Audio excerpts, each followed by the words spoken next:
Well, good afternoon. Thank you for joining us for the first day of the 20th anniversary of policy orientation. My name is Andrew Brown. I have the privilege of overseeing child and family policy for the Foundation. We're glad that y'all are here with us today for a very important panel on the state of our foster care system. More than a decade after being sued in federal court for operating a system that routinely placed children at unacceptable risk of harm, the Texas foster care system unfortunately continues to struggle.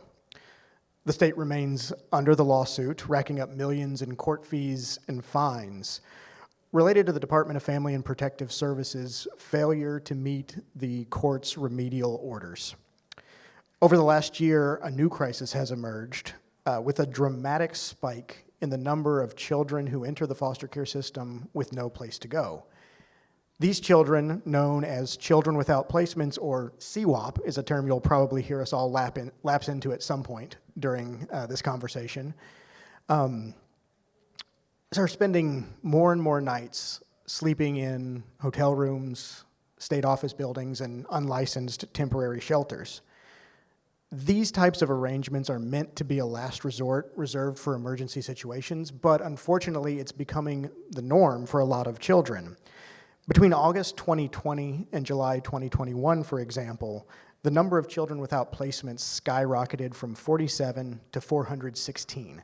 That's a 785% increase. Not only are more children entering CWAP, they're spending more and more nights without placement due to a shortage of licensed foster homes and treatment facilities. The issues plaguing our system are persisting despite Herculean efforts by the legislature and Governor Abbott. After the judge in the federal lawsuit issued her remedial orders in 2015, Governor Abbott made foster care reform an emergency item for the 85th legislature, and numerous special sessions have been called to address the problems within the system. The legislature stepped up, responded incredibly, beginning in 2017, when they passed a fundamental reorganization of our state's foster care system. This reorganization, which is known as community-based care, transfers primary responsibility for caring for and managing children in the state's foster care system to local nonprofit organizations. It decentralizes the state bureaucracy and gives local communities more say in what happens to their most vulnerable children. Today, 4 regions of the state are operating under the community-based care model, and 4 more are scheduled to launch by the end of fiscal year 2023. And beyond community-based care, the legislature has enacted comprehensive reforms of virtually every aspect of our state's child welfare system.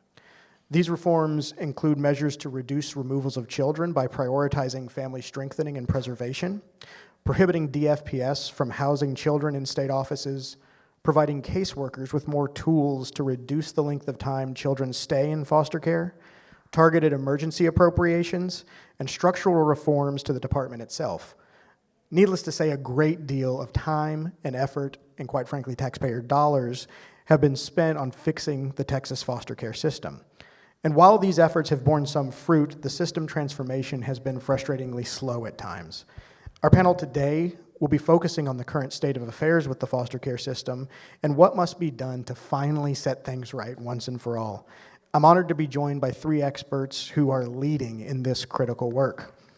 Senator Lois Kolkhorst is a 5th-generation Texan who can trace her family back to the Texas War of Independence.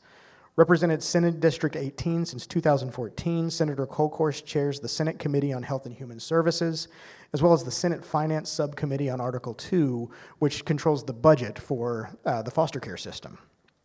She's a tireless advocate for children and a leading voice for foster care reform who's authored numerous pieces of transformational legislation aimed at fixing the system. Growing up in the small town of Brenham, Texas, she was taught strong family values and the importance of work from an early age, lessons she brings with her to the state capitol. Senator Kolkhorst is a graduate of Texas Christian University and a small business owner. She and her family live in the same small town where she grew up. Scott Lundy on the screen there with one of the greatest haircuts in the room. He's the president and CEO of Arrow Child and Family Ministries. In this capacity, he has directed the operation of 17 Arrow foster care offices across 3 states, serving about 2,500 children each year. Arrow incorporates a unique spiritual component into all treatment planning, allowing the kids they serve heal from the trauma of abuse and neglect in mind, body, and spirit. Under Scott's leadership, Arrow's safety and stability outcomes have consistently exceeded state and national standards. He's also an outspoken advocate for improving the state child welfare system and has testified before the Texas legislature on numerous occasions. In addition to his work with Arrow, Scott also serves as the president of the Texas Alliance of Child and Family Services and is the current chair of the Committee for Advancing Residential Practices. Tyler West is the founder of Fostering Restoration Ministries in Midland, Texas. He and his wife Bonnie have 2 biological sons and started fostering in 2015. After multiple placements, they grew their family by adopting twin girls in November 2018. While working full-time in the oil and gas sector, Tyler and Bonnie launched Fostering Restoration in 2019 to generate locally driven solutions to the children without placement crisis.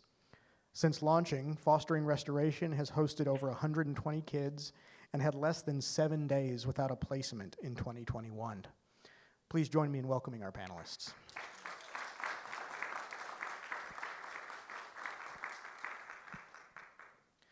Well, as I mentioned in my opening remarks, the 87th legislature, the one that just wrapped up, was one of the most consequential for child welfare reform in the state. Numerous transformational pieces of reforms were passed, and one that I want to start out highlighting was one that you authored, Senator Kolkhorst, Senate Bill 1896, which I truly believe is landmark legislation, and so we thank you for leading on that. Will you give us a brief overview of what Senate Bill 1896 accomplished? Yeah, thank you, Andrew. And I wanted to say in my opening remarks, I want to thank Texas Public Policy Foundation.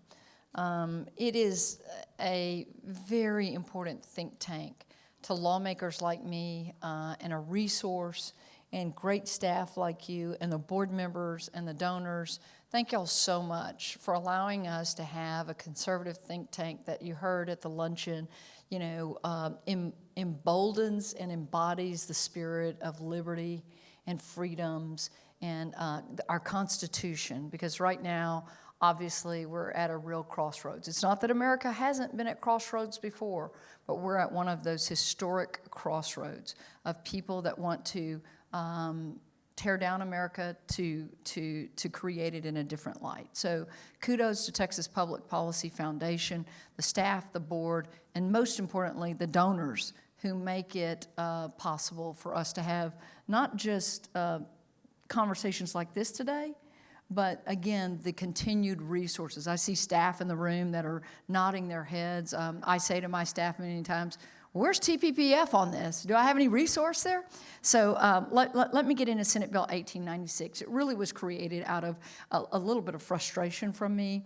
I have had the honor by the Lieutenant Governor of the state of Texas, Dan Patrick, to conference on the budget several times, and the last 2 times being in Article 2, also chairing Health and Human Services in 2019 and 2021. Keep in mind, going into the 21 session, we didn't have an interim. There was really, we had interim charges, but we really weren't able to meet because of the pandemic. And so, I remember being in an Article 2 meeting, and I literally looked down at our discussion on CBC, and it looked like it looked 2 years prior. It just didn't look any different. And then I started to see the escalating CWAP numbers. And I talked to one of my staffers at the time, and I said, I've been formulating this in my mind, but I really think that we need to make some bold statements in ways. And so I think 1896, the spirit of it, I'm not going to go section by section, but the real spirit of it is, one, we're a better state than to have children sleep in offices overnight. So it just says it prohibits that in statute. Now we have seen the transition. Now we just put them in hotel rooms, but we're not going to have them sleeping in our offices at night. Number 2 is that when we were looking at CBC and why there was really the rollout was painfully slow. One region was maybe doing well, the others, San Antonio stuttering and then stumbling and then falling. I thought about this as a business owner, and I know TPPF loves small businesses, and those kind of things. I'm a business owner, and one time we sold one of our companies, and it would be like saying to our employees, hey, we've sold the company, now you transition into this new company. That's not how it works. You really have to have a major transition team. You want to keep your employees. You want to make sure that your employees have a place to work. And I thought it was very difficult, and I say this with respect. I love our civil servants who are working hard today in DFPS, but I think it's real hard to put yourself out of business. It's real hard to put yourself out of business, and I saw it in the private sector, and I think it's doubly as hard. Well, I'm not going to be a state employee anymore. I don't have state insurance. I don't have state pension. And so what I thought was important is to create an Office of Transition for CBC. And I really toyed with the idea. Originally, the bill was drafted to just move it out and put it at HHSC. I mean, I really wanted to bifurcate the two agencies. Over time, I listened a lot, and I decided that we would create its own office that would be a gubernatorial appointment. This person literally answers to the governor, does not answer to the commissioner of DFPS, answers to the governor. This is a executive branch office now, and it's just administratively tied to DFPS. Why did I do that? I'm a fiscal conservative, and so I'm trying to utilize, some of the staff and some of the things that you don't have to create all the new phone banks and the new computer systems and things like that. So those are the two main things. I will say that we certainly in the bill give transitional tools. We speak to kinship and some temporary licensing for kinship so that if we can place a child with a family, they can receive that enhanced rate at the forefront while they're going through all those classes. And so I would say 1896, the spirit of it is one, we're not going to keep kids in our offices anymore, and two, we need to truly transition to CBC. That is the answer for the state of Texas. So as you said, Andrew, that local communities control and care for their own children. And I'm going to end it with this. I mean, I know you're going to ask the other questions, but, talking about kinship for a second, if the family isn't the parent, then the other option is the government becomes the parent. And that's a real bad option for all of us. And I do think that it's a fundamental debate going on in this nation right now, and we see that with school boards. And I just want to tell you, I'm one of the people that believe that families or people that know these children love them best. And so we've got a lot of work to do. Some of these children really demand intense mental health services. And I think that it's time that we look at Star Plus and those providers and why there's really not a robust mental health wraparound to help these children, so that we can transition them back to the family. So a lot of tools in 1896. Thank you for recognizing it as a transformational bill, because I believe that it truly is. Oh, it absolutely is. And one of the things that I most appreciate about you is you're not afraid of the hardest challenges. And 1896 took on a lot of the toughest challenges. So, and I thought that debate, when we laid it out, was one of the most intense that I've ever had. It really was. It was very intense. But it's intense because these are about the hardest to raise children, and they deserve that focus. They deserve our love and attention, whatever it takes to make them whole again. So how would you rate the implementation of 1896 so far? Slow. And let me say this, I'm sure DFPS is watching this, Commissioner Masters and others. It's slow. We have a few turf battles going on with the Office of Transition with CBC, and that again is human nature, I get it. But the other thing that you have to say, and the MD versus Abbott court case, a decade long now, I think in ways Judge Jack and I are after the same thing. But we're coming at it from all these different angles, and it's a circular firing squad. We talked about guns at lunch. It's a circular firing squad trying to make an agency move quick. And because it does matter. And so, I'm interested in the executive panels, some of their recommendations, what I think falls in line with some of the things that we were saying in 1896. But I want to say to all of you listening and online too, when you pass a bill, there is, for us as lawmakers, we come here for 140 days every other year. We do a lot of work. I'm going to Belleville, Texas tonight to give a speech as soon as I leave here, right? I was in Grimes County a couple of nights ago. I mean, I'm on the road moving, right? But here's the thing. When you pass landmark legislation, or really legislation that really moves the needle, it just isn't implemented overnight. We have decades of issues with foster care, decades, and it's not going to change in 2, 3, 4, 5 months. So it's slow, but I see some hope. But I really want to say, to Judge Jack and everybody else, let's implement this. I think it's going to make a difference, and we're putting the money behind it too. And I think she recognizes that. I remember the past 2 hearings, I think.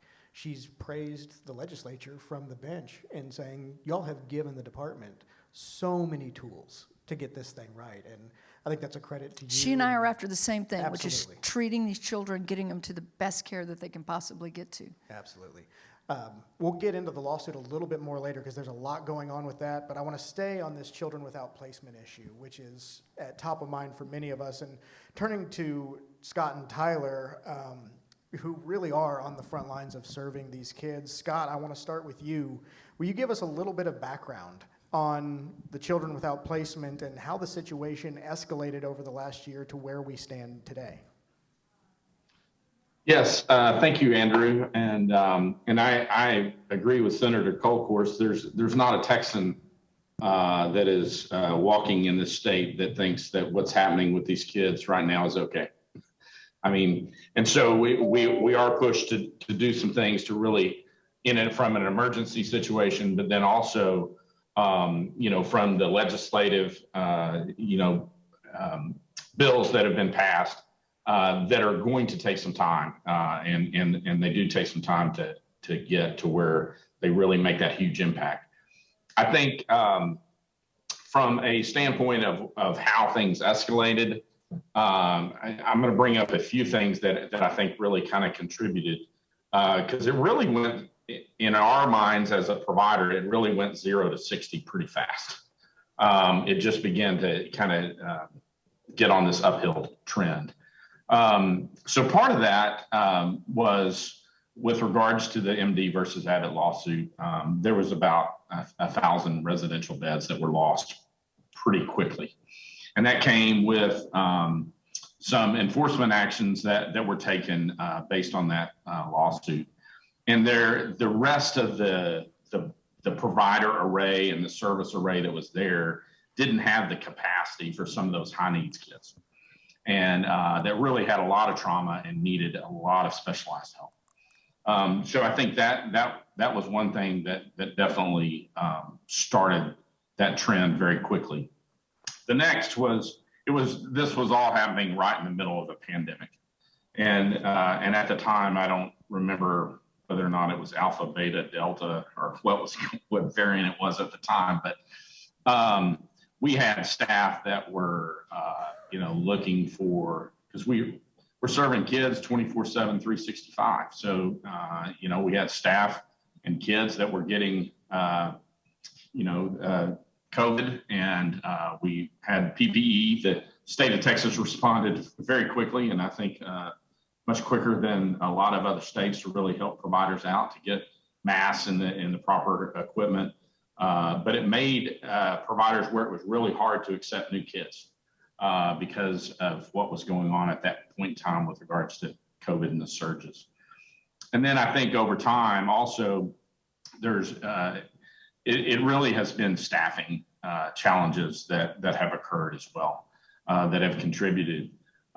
There's been a lot of wage pressure. You had a lot of companies that have gone virtual. With regards to our services, they really, 99% of them can't be done virtually.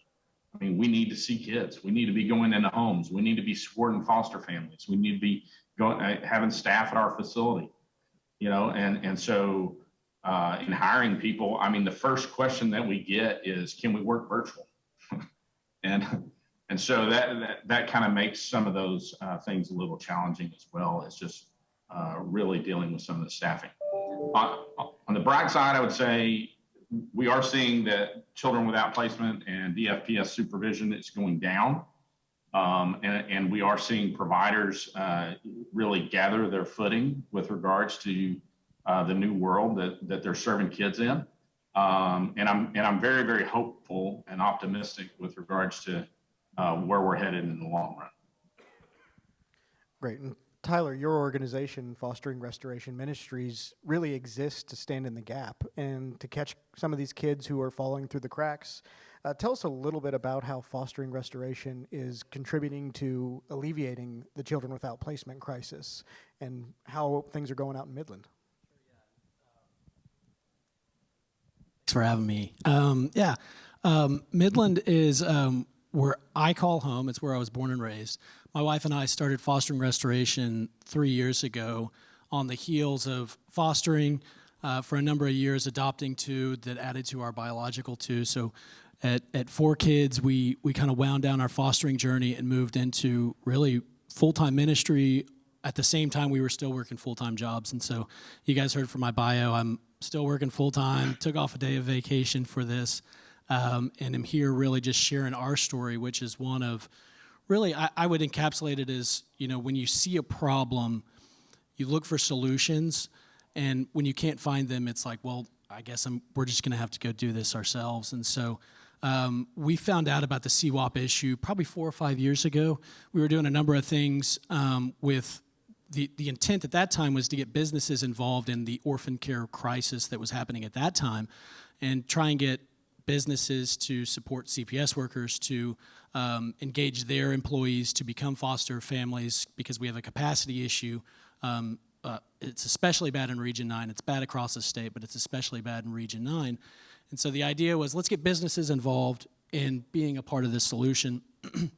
Through that, we started cooking for CPS workers once a month. We had businesses that would show up at the Midland office one month and the Odessa office the next month and just cater for free for CPS workers. The idea there was, let's just change the culture within CPS if we can and kind of infuse a little bit of positivity and let these CPS workers who are at the front lines and are the heroes of so many stories that we've seen throughout the years, infuse a little bit of positivity, give them a free meal, give CPS a little bit of chance to maybe do training or whatever else. And so through that interaction, we found out that CWAP was a thing. I'd never even heard that kids slept in offices, never heard the acronym CWAP. So this was all news to me, and it was kind of a heartbreaking thing. So I said, well, show me, like, where is this room? We're in your CPS office. Where do you guys keep these kids? And they walked us to the room where they keep these kids, and it was bleak and dark and what you would expect of a state office. It's just an office interior, and it's 10 by 10, and you push the desk to the side, and there's a bookshelf in the corner with a couple books and maybe a game or two. And they say, yeah, we just roll out sleeping bags here. And it's like, yikes, we can do better than this. So we spent the next year really looking for businesses at that time to give up corporate housing. This is oil field country, so it's, a lot of people come work 7 on, 7 off. And we were kind of like, well, maybe a business has a home that we can use. We struck out doing that. So my wife and I were kind of like, well, let's find a duplex. Let's rent out half of it, make ends meet, and we'll just donate the other half to CPS. That never took place. It's just real estate in Midland is really tough to come by. And so we sold our home and bought a property on the outskirts of Midland, what we call the farm. We donate space to CPS. It's an apartment that's immediately across the courtyard from where we raise our family.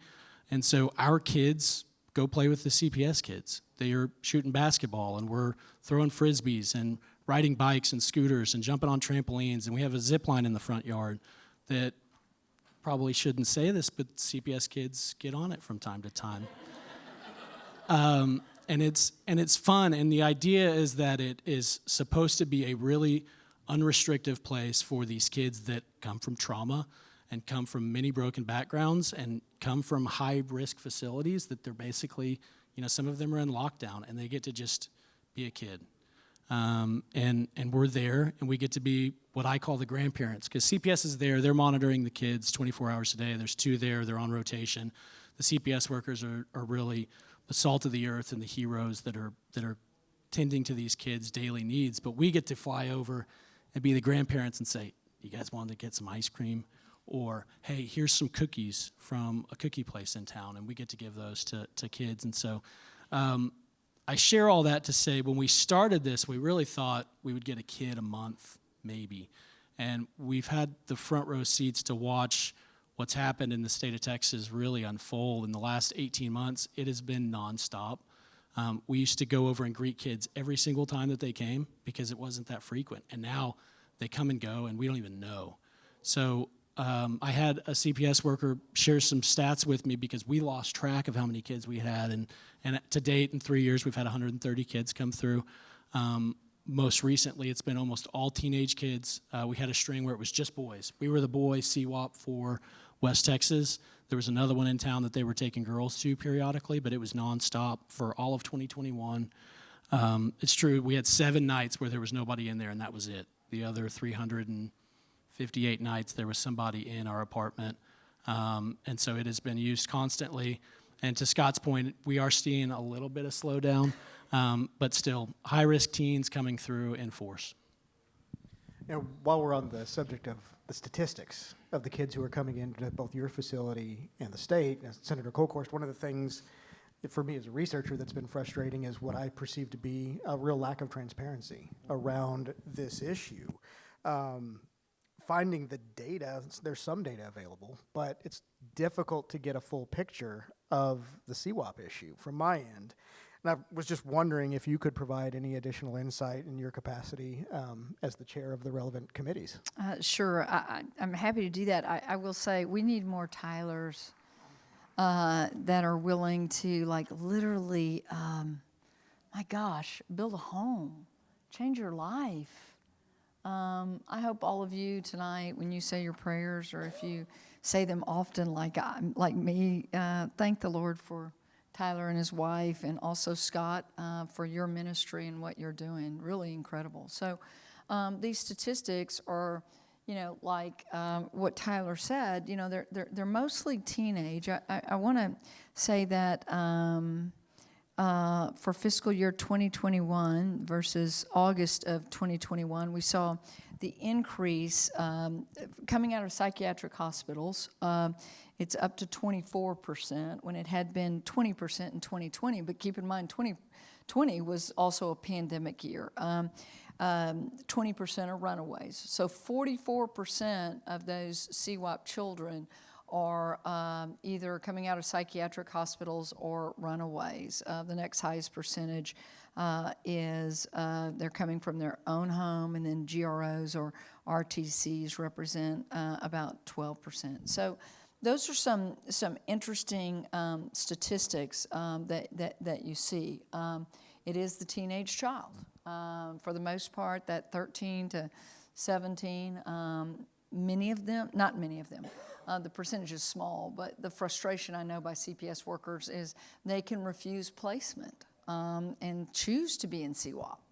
And I think that's something we really have to work on. You know, I'm the mother of 2, and when my children were, 13, 14, 15, 16, 17 years old, even at 19, they don't get to choose to do certain things. You are going to go to class. You are going to do these things. So I think that we need to look at that. And it was debated whether or not to put that in 1896. There was no good solution to what you do to a child that refuses placement. So those are some of the stats. CWAP is coming down, as both the experts on the panel have referred to, but it's still substantial. I do want to say that I agree that the pandemic certainly added to this. And Scott, not only in workers, I don't know of an industry right now, I do not know of a business that is not looking for someone to work. And your statement about, I started smiling, can I work from home? That's the new gig. Some of y'all are working from home. My staff does not. You come to the Capitol office, they're going to be there. Go to my district offices, they're going to be there. That's my rule. I'm a personal relationship person. You get to see us and face us eye to eye. But the business that you're in, Scott, and CPS is in, is you can't Zoom with a child.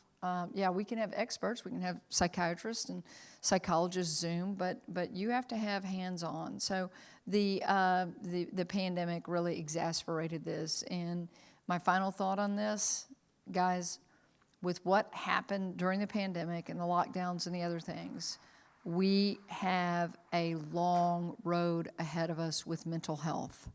And that is not just mental health with these children. We're talking about mental health with adults and mental health with children.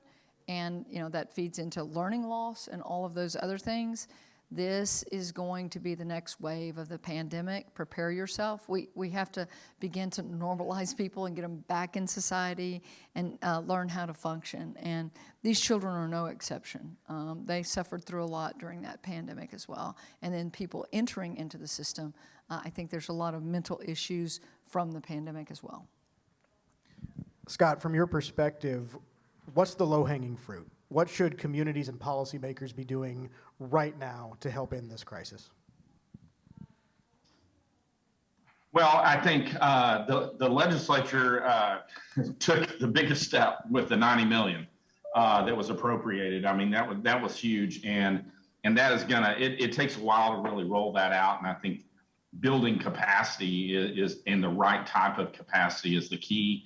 So number one, kudos to the legislature, and I did listen to Judge Jack's last hearing, and she kind of went on and on with regards to just how supportive the legislature has been, and how much we appreciate that.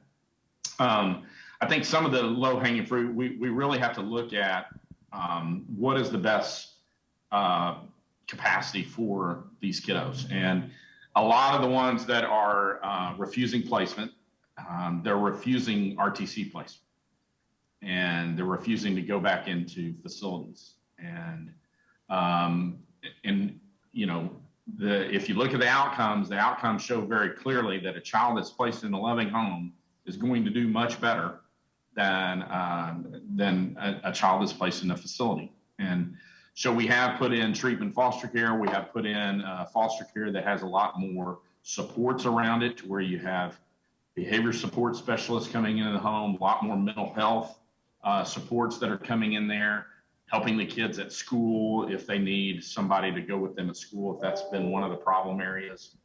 And those supports have been very successful. I think part of the challenge has been building that type of capacity has been slow, and it's been hard. And but I think that some of the low-hanging fruit is that the capacity building money that was appropriated in the special session, a lot of that we really need to focus on building the right capacity for these kids. And so I think that's a big part of it. It's just trying to build the right capacity. And you mentioned the appropriations. I did a rough kind of back of the napkin calculation recently, and found that since the 2014-2015 fiscal biennium, which was, as you remember, 2015 was the year that the MD versus Abbott lawsuit really came to a head with Judge Jack's final order, the legislature has increased DFPS's budget by more than $1.5 billion. Just this last summer during the special session, Scott mentioned the emergency appropriation of about $90 million to address this very specific crisis. The legislature has provided the department with an immense amount of resources, both in terms of financial resources as well as practical tools that they can use. And I think that's to the legislature's great credit. They are very serious about solving this issue. Tyler, before we wrap up on this part of the presentation, you had mentioned that you see yourself as grandparents and you get to have fun with the kids, and I know you're a humble guy and you wouldn't say this out loud, but you do so much more than that, because you're really investing in the lives of these kids. And a couple months ago we were talking and you told me a story about one kid in particular who came through your facility, and I would love for you to tell that to our audience. Yeah, I want to. It's so instinctive for me to share his name, and so I'm going to have to refrain because I just for the protection of him, and not that he would ever necessarily hear this, but who knows? Yeah, we had a teenage boy that was with us for an extended period. He'd been with us for about a month, and so we'd gotten to know him playing basketball and otherwise, as I mentioned earlier. And he got some bad news, and I honestly don't even know what the bad news was. But doing like a teenager would likely do, even not from trauma, but especially with trauma, he went and acted out and kicked a hole in our wall, in our drywall. I know many teenagers that have done the same thing and come from very stable households. And so we got a call. I was in bed already at night and got a call like, hey, this kid kicked a hole in the wall. Do you guys want to press charges? Because I think as the owners of the home, we have the right, I guess, to press charges against this kid. And we were kind of like, absolutely not. I'll be right over there. So walk across the courtyard. It was probably about 10:30, 11 o'clock at night. And we sit there and stare at a hole in the wall together. And I'm like, well, what happened, buddy? He's like, oh, I got mad, you know. And I'm like, okay, well, let's not do that again.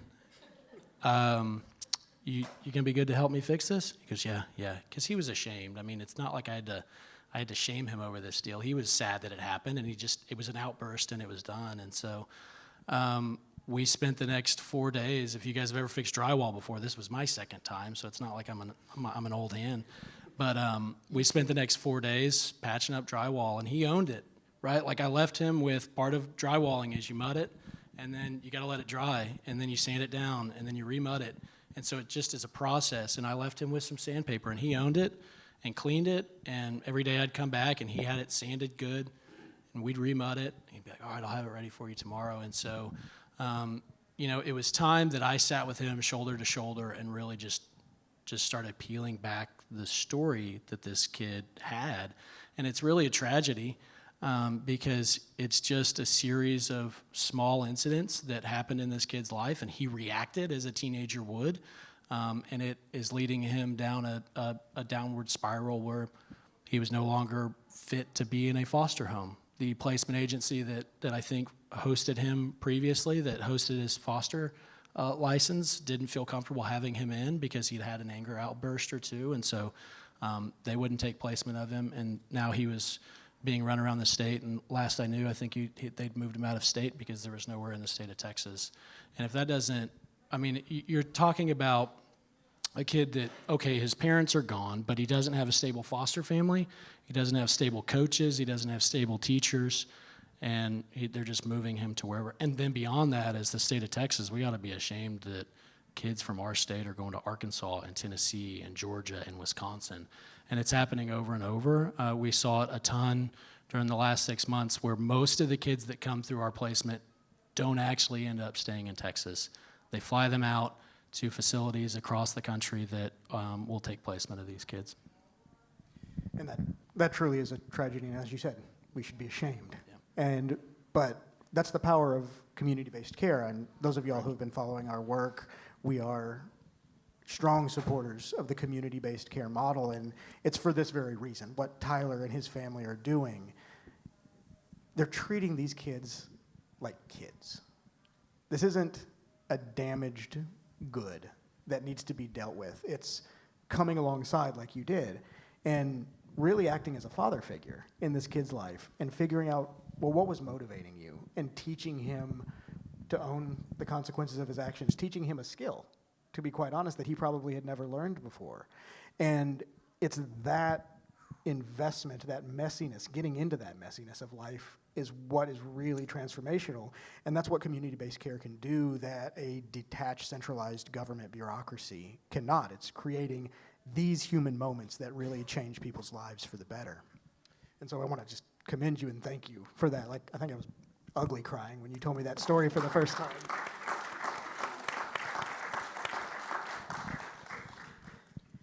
Shifting gears to one of the other elephants in the room, the MD versus Abbott federal lawsuit. I won't belabor all of the details of the lawsuit itself. Suffice it to say, in 2011, the state was sued because of the poor conditions in our state-run foster care system. And since 2015, we've been under remedial orders to fix many of those problems. Just this last week, actually, there was an independent panel of 3 experts that were convened to write a report and to present what are called non-binding recommendations. These are people who are not involved in the Texas system at all. These are outside child welfare experts who came in and interviewed all of the parties. They looked at the system and they came back with a number of recommendations for what Texas can do to fix the problems. And personally, I was pleasantly surprised by that report. And I want to get your thoughts, Senator Kolkhorst, on some of those recommendations in the report. Yeah, I thought it was a pretty good report. You know, I've perused it and read parts of it in great detail and still studying other parts of it. So,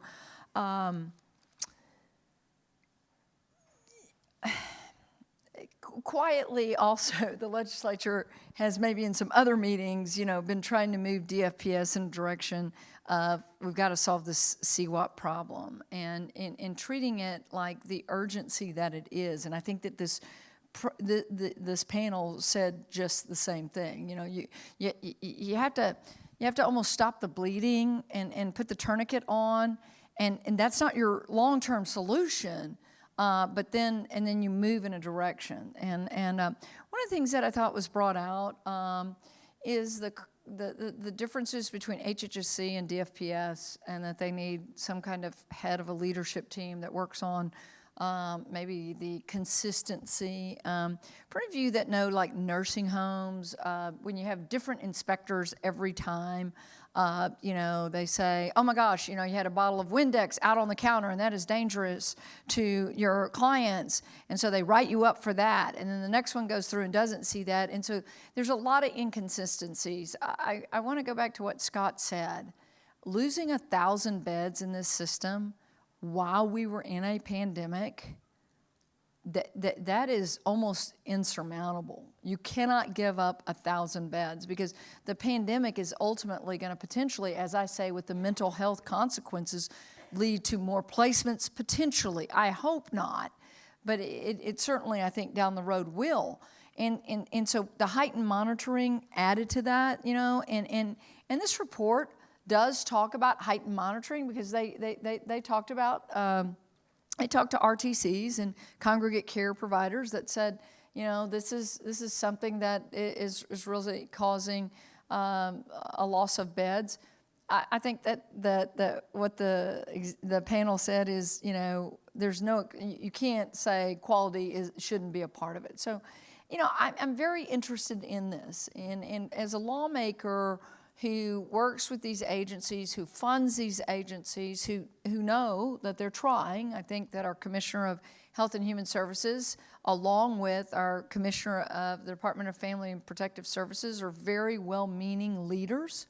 But that there are times when you kind of get down in what I call the bowels of agencies, that there might not be consistency and shared vision, and that's where, you know, we have to go. So I took a lot of things out of this as a lawmaker and some of the things that we need to do, and I told my staff, you know, this is the basis for some pretty good, you know, thought processes. One of the things that and I'm going to serve notice to 2 of our agency heads. I wasn't sure that I liked their answer that, well, we'll look at it. Maybe we can do this.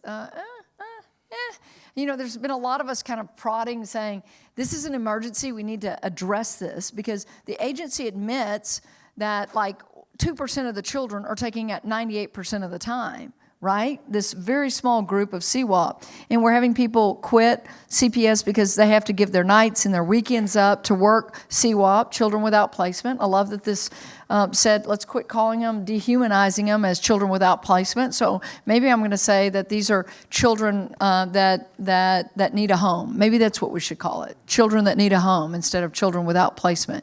Children that need a home. And I don't know, that just came to me. Maybe it'll stick.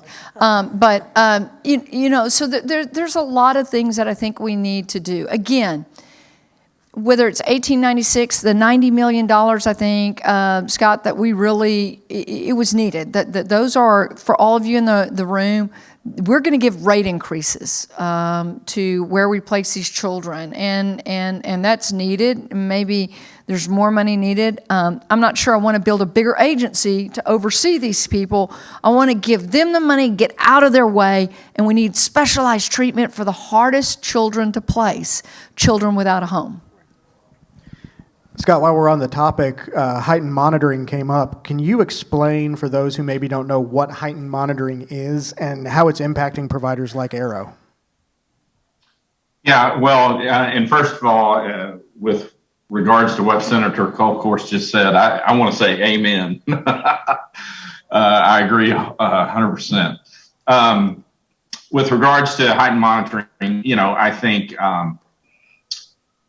with regards to the lawsuit, I think we have to be transparent that there were some providers that needed to go. There were some providers that weren't providing good quality placement services to kids, and they needed to go.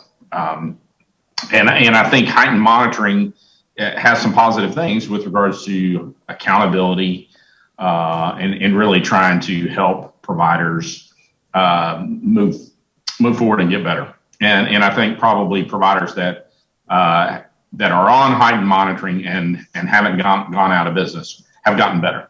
I think they've improved the services that they've provided to kids.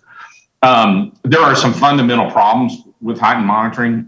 Number one is the methodology for going on to heightened monitoring. And just to give an example, and I've given this example several times, but it counts all the providers in that license type and then how many citations they have. And it gets an average. And anybody that's over the average for that year, and it's a rolling 5 years, if you're over the average 3 of those years, then you're on heightened monitoring. So it's just counting citations. And those citations can be that the trash can lid wasn't on the trash, or the fire extinguisher wasn't at the correct height. So it doesn't necessarily have to be that it was safety, type issues. And the methodology challenge is, if you look at that, there's always going to be 50% or so of the providers that are going to be on heightened monitoring. Even if we get to a level to where the state of Texas is outperforming all the other 49 states with regards to citations, you're still going to have half of them on heightened monitoring the way that it's set up. So it has affected providers because they're frustrated. They don't feel that they're being heard with regards to some of the issues of it. Exiting from heightened monitoring has been a little bit of a moving target, and it still is citation based. So it has affected folks, and I will say that if folks can't see that they can be successful on heightened monitoring, improve their services, get better outcomes for kids, get off of it, and then stay off of it, the learned helplessness that will come with that will I think, be significantly deflating and damaging to our system for kids. I got to enter in here. Scott, thank you so much for saying something. I agree. When we lost those 1,000 beds, in part from heightened monitoring stuff, I couldn't agree more that some of those beds needed to be lost. I know we're going to Q&A right now, but man, I got to tell y'all something. I filed a bill in Senate Bill 781. I wasn't even the chairman of Health and Human Services because I saw RTCs in my own district where the police officers, the chief of police, the sheriff would call me and go, man, you got to do something out there. And, in one of our RTCs, a young boy went to the neighbors and burned their house down, went inside, got some soda water, torched the whole house, watched it burn to the ground. I mean, he then, of course, was arrested and became a statistic because that was not a good RTC. And so I do think that the I would call it the purging of the system was good. if you want to do a residential treatment center, you want to create therapeutic beds, you shouldn't be building this place as your retirement, because we pay X amount per day and that you can take that money and retire off of it. You should be more like Tyler and Scott and others in this business that see it as a ministry and as a real passion. And I think that we have to do that. And the last thing I'm going to say, Scott, you're absolutely right. I've heard from providers, how do I get off of heightened monitoring? You know, I'm doing the deed. I mean, I'm doing it. I'm better. I'm better than I was yesterday. I'm better than I was a year ago.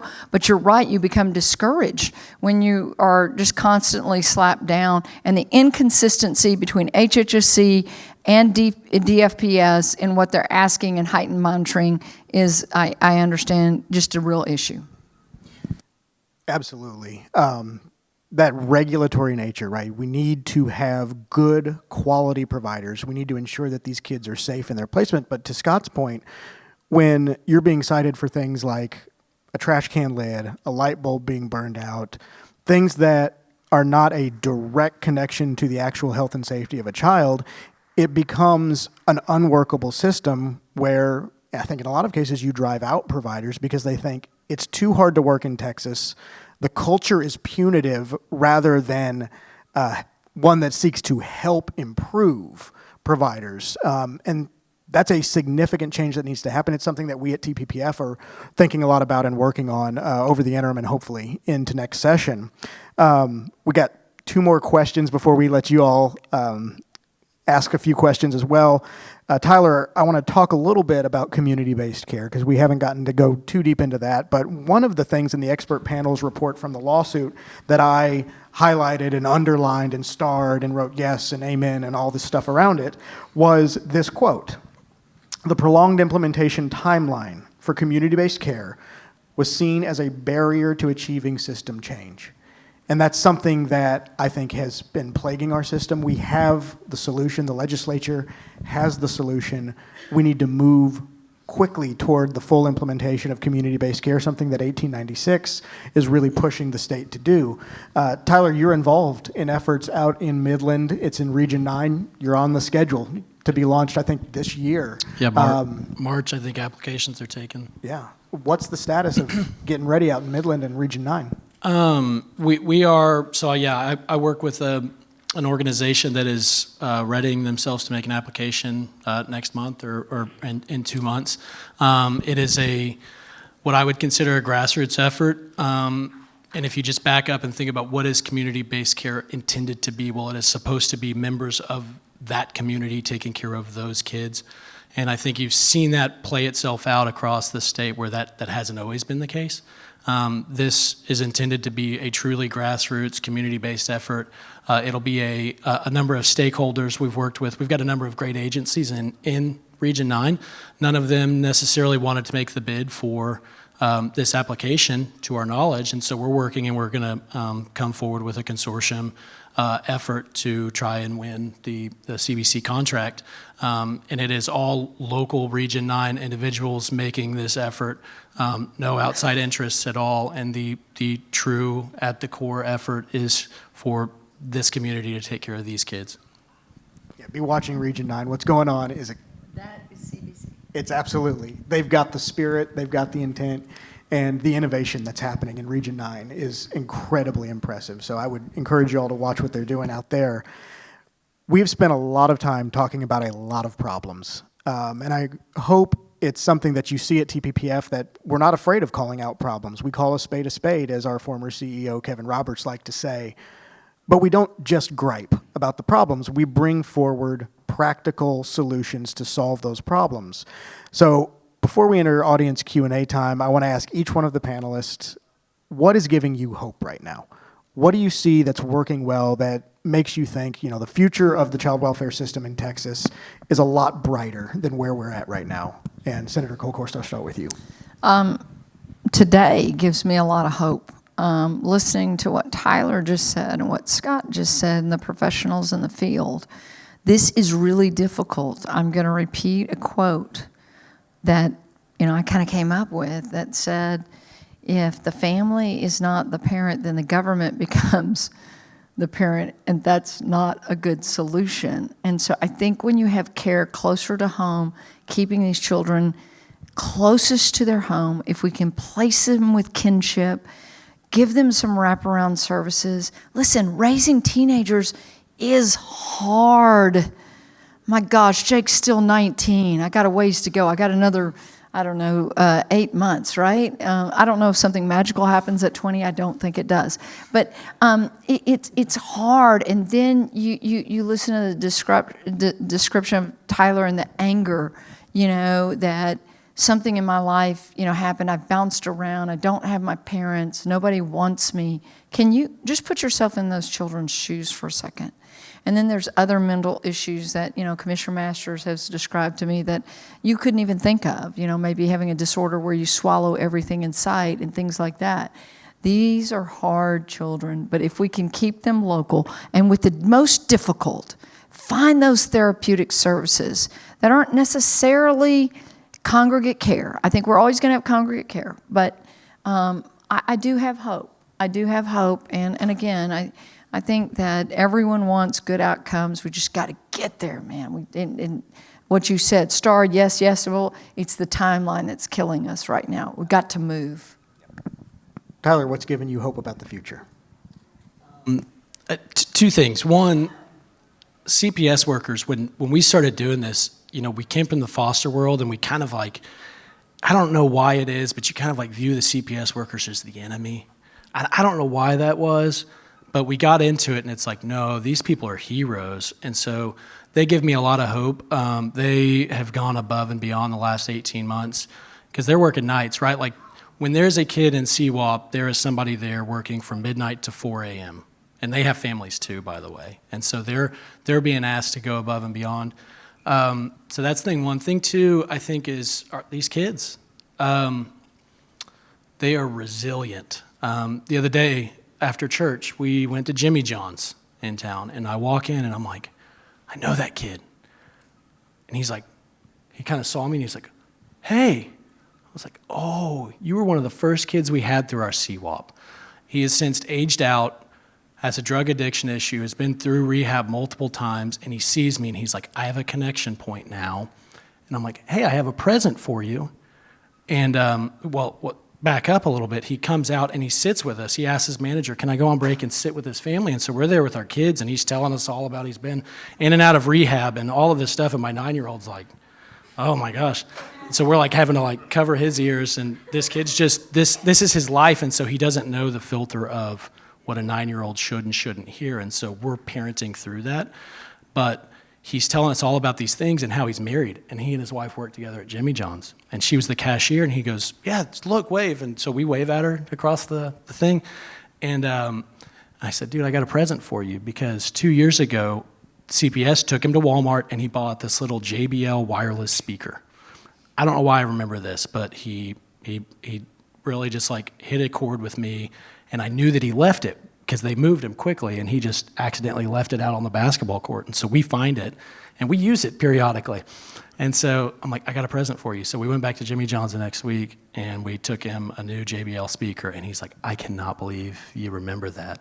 It's man, these kids, we talk about them because they need care, but they are very resilient, and they just need some sort of stability in their life. So. Thank you for sharing that. Scott, the last word to you. What is giving you hope about the future of the foster care system in Texas? Yeah, and first, the first three things that give me hope live in my home, and they came out of the foster care system, and we were blessed to adopt them. And my oldest son, not one of his siblings or anybody in his bio family finished high school. He not only finished high school, he got accepted into Texas Tech, and he's working for Amazon now. And if he gets the route from the distribution center to my house, he's going to make plenty of money by making that happen after Christmas. And then my two other ones, my daughter and my son, also they're seniors in high school. Gotten accepted into Texas State, Sam Houston. They're planning, and my daughter into Texas Tech, wanting to go to, college. And And I say that not because I'm a good parent. I did everything that I could to just try not to screw them up. But it is because it is amazing what family does for these kids. And for them to feel the love and the support in the hard times and in the trauma and all those things. And there's no recipe for it. You're just trying to do the best you can. But to me, we are moving the system towards in that direction to where we understand that families is what is going to be our ultimate solution for these kids. Whether or not it's return to bio families and support, whether or not it's going to be kinship with additional support, whether it's going to be foster, adoption, all those kind of things. But to me, that is the ultimate solution to where we need to head is these kids need to be in families and be loved by those families. So that's what gives me hope. Wonderful. Well, Senator Kolkhorst, Tyler, Scott, thank you all so much, not just for being here with us at Policy Orientation, but for what you do for these kids day in and day out. Texas, his future and the future of our children is going to be much brighter because of the work that you all do. Appreciate it.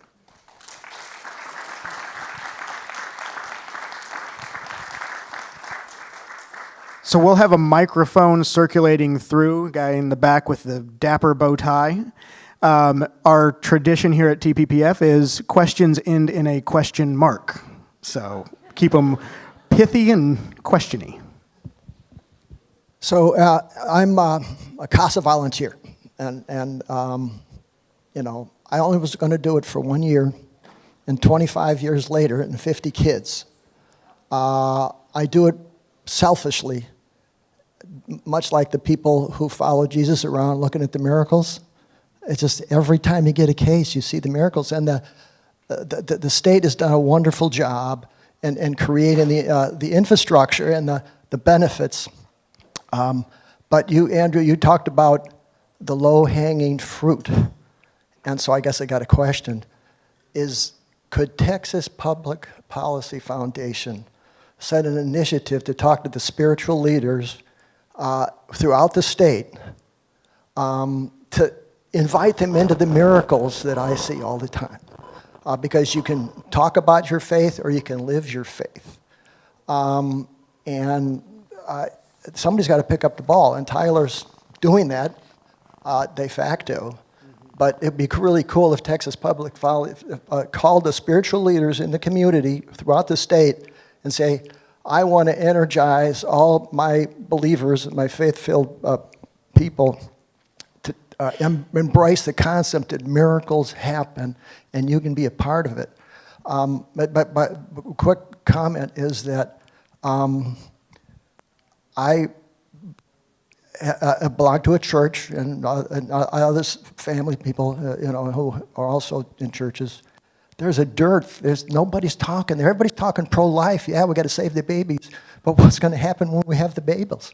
We don't have a foster community in these churches. I don't understand why they don't step up. And I think TPPF is a. Thank you very much for that comment, and I think it's a wonderful idea. I've been fortunate in this role to actually get to speak with a lot of pastors and faith communities over the years. We have a fantastic engagement division within TPPF, led by Jerome Greener, that really gets out into the communities, and that's something that I'll be talking with him probably about this afternoon. Of like, okay, how can we get into more churches? Because it's a fantastic idea, and I think mobilizing the churches. And one of the things, and speaking as a Christian who came up in what we call the orphan care ministry in the kind of evangelical Christian world, the Christian church, and especially the evangelical Christian church, has been very, very good at adoption for a long time. Decent at foster care, but the one challenge that I always give to pastors and congregations when I have the chance to speak with them is think about that single mom who's about to have her kid taken from her. What is your church doing to support her? What is your church doing to make sure that she can be the mom that she wants to be? She needs a community, and your churches are the best community that she can connect to. What are we doing to stop these kids from coming in to the system? And I think that's where the church can really focus and grow and be an absolutely unstoppable force for good. Thank you for that question. Is it on? What kind of training is offered or required to providers, both individual and in residential training centers? Scott, Any? do you want to take that one? Yeah, so there is a incredible amount of pre-service training that has to occur, and you know, like for our treatment foster care, it's north of 40 hours of that training, and then for it to be a foster parent, and then for our more traditional foster care, it's less. I don't remember how many hours it is, but it is less. And then there's ongoing hours of training that needs to occur every year, and that's important as well. For our staff at our residential, it's about 3 weeks of training that occurs pre-service, and then they have to have 50 hours of training per year. So we're doing a training per week on top of that as well. So there is a lot of training that occurs. Right. Could the panelists elaborate on the inconsistencies between the two agencies with regards to regulation of providers? Do you want to take that one, Senator? Well, Scott might be better to take that. Yeah, you know,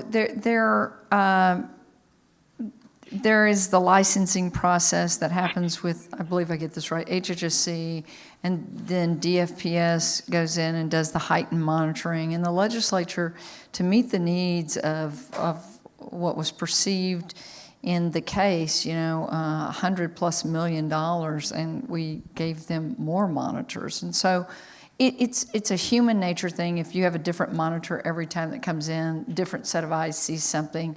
And I think that some of the providers that I hear from say, you know, they say it's this problem, so we're really working on that problem. Then they come and they see another problem, and you know, it's the inconsistency that you see. So that, you know, if you point out a problem, give me, you know, a month to fix it or 2 weeks to fix it, but then you come in and you say, oh, whatever, this is the next problem. I think what Scott was saying is that you become disheartened, and then there's the threat of, you know, you losing your license. And so some of our providers are quitting before they lose their license, because then they're able to come back and maybe come back into the system later. And so I think it's a human nature thing, and the inconsistency. I use the nursing homes because I've seen that before. On who goes into that place and who makes those. And then, then you have the court monitors. I forgot to add that. So then you have the federal monitors, and which we get to pay for as the taxpayers of the state of Texas. And so you have all these different sets of eyes picking. And as Scott said, I think that we got rid of some really bad operators. I think we made some mediocre operators better. So, you know, it's a catch-22, but at one point, you know, like I said, you're in the circular firing squad. And so which problem is it today? And you get so tied up on that and reporting that you're not taking care of the children anymore. Am I right on that, Scott? Yeah, I think that's exactly right. And, you know, if I were to wave a magic wand and try to figure out what could be a little bit better, is you have two really, really large state agencies that have a significant part and role to play in regulation. And they're not communicating, and that's not bad in itself, but they're not communicating. They don't have a seamless and agile way to communicate and make sure that they're working efficiently and seamlessly. Oh, you looked at that? Good. I don't need to look at that next time. You know, so you have providers that are getting all these visits from all these different regulatory entities that Senator Kolkhorst mentioned, and none of them are talking to each other. And so it's just, If you're a foster family, it is so frustrating. The amount of, just people that you got coming through your home that are not telling you thank you for what you're doing, and look at how these kids are doing. They're doing so well in your home. They're citing them for different things. They left the Windex out because they hadn't finished cleaning, or so it is frustrating for them, and I think we're seeing that. And so if I could wave a magic wand, it would be that we would have a lot more reasonable regulation coming from both of those entities. We have a young lady down front here who's been waiting patiently for a question. First to the friend in the back, I go to a church in Houston, Memorial Drive Presbyterian, and we do those things. We have groups for young mothers in high school, and we have families fostering, and we have 120 local ministry partners, many of whom deal with children. What's the name of the church again? Memorial Drive Presbyterian Church, based on dollar for dollar giving. For every dollar we get, we spend half of it in outreach.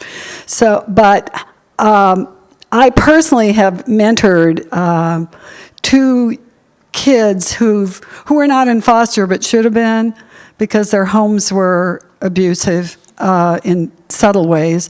And I've seen to it, one of them's just finished her master's degree, the other one's just getting his bachelor's degree, and I've mentored them through that. And because of that, and some of the things we hear, like what happens to some of the kids in these Amish communities or whatever, I would love to see a program that is called After 18.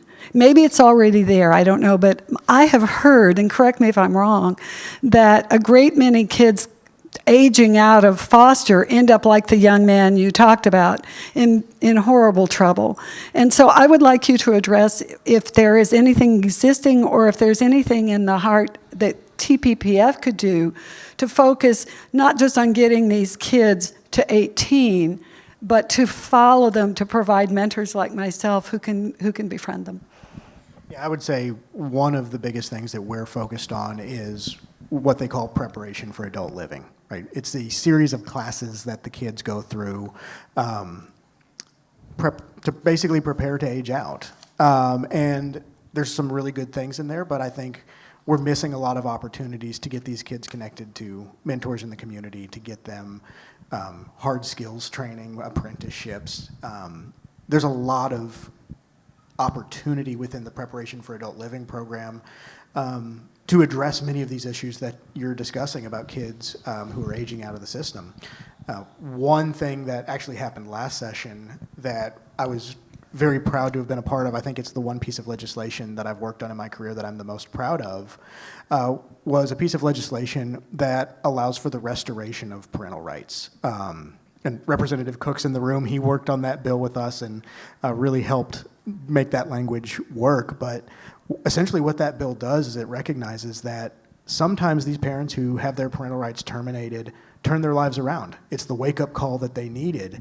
And you'll have kids who are 12, 13, 14 years old who were removed when they were younger and are on track to aging out. And now there's an avenue for that redeemed parent, as I like to call them, to come back and say, hey, I can do this again. And we have the protections in the law to make sure that it is in the best interest of that child and that parent can truly reunite with their child. And I think we're really close. I'm hearing that the first one may be imminent. I need to go back and monitor. But it's just another tool, right? We need to have as many tools in the toolbox to address kids aging out and getting them connected to families as quickly as possible. Tyler, what are you seeing in terms of helping the older populations? I'm glad you brought it up, because it is, there was a question that we kind of passed over just due to time that's a concern of mine as well. We have an agency in Midland that does this. The good news is that at 18, they kind of fall out of state guidance, and so the state no longer tracks kids at those point, which is in some ways a blessing for organizations that are doing this, because they don't have a lot of this oversight and regulatory issues. These are wonderful homes that are taking kids in and basically take them up till the age of 24. But there's a lot of freedom in that space currently, that if you were just some community member that was concerned about this and had a home and could take in these kids, there's the availability of doing that today. But yeah, it's a massive issue. We are unfortunately out of time. This is a problem. It's a good problem to have. There's always more content than we have time for. Thank you all so much for joining us today. One quick announcement. Please stop by the Ignite Freedom videotaping set. It's right beneath the escalators in the ballroom foyer. You'll see some cameras set up and some lights. Basically, we want every person here at Policy Orientation to take a little bit of time to share why freedom is worth fighting for.